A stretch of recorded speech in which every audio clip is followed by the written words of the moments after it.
Azhikode LDF-ലെ KV സുമേഷും UDF-ലെ Kareem ചേലേരിയും ഇന്ത്യയുടെ KK Vinod കുമാറുമാണ് സ്ഥാനാർത്ഥികളായിട്ടുള്ളത്. 2021-ൽ 6141 വോട്ടിന്റെ lead മാത്രമാണ് LDF-നുള്ളത്. ഈ സ്ഥാനാർത്ഥികളുടെ ജനകീയത വലിയ തോതിൽ പിന്നീടാണ് ജനകീയത ഉയർന്നത്. അതെ, പക്ഷെ രണ്ടുപേർക്കും നോക്കൂ, ഈ കരീം ചേലേരിയും ജനകീയതയിൽ അത്ര പിന്നോക്കം നിൽക്കുന്ന ഒരാളല്ല.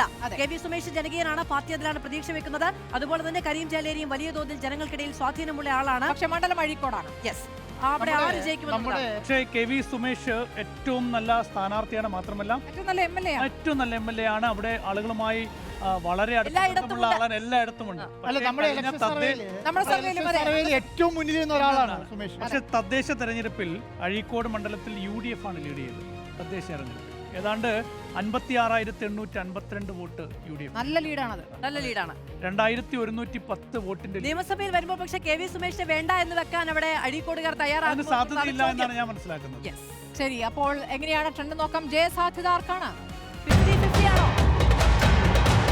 ജനകീയരുടെ പോരാട്ടത്തിൽ 50-50 ആണോ? അല്ല, LDF അല്ല, KV സുമേഷ് തന്നെ. KV സുമേഷ് തുടരും. വലിയ നേട്ടമായി നേടിയിട്ടും അവിടെ KV സുമേഷിനാണ് മുൻതൂക്കം കൽപ്പിക്കുന്നത്. മറ്റാരുണ്ട് LDF അല്ലാതെ?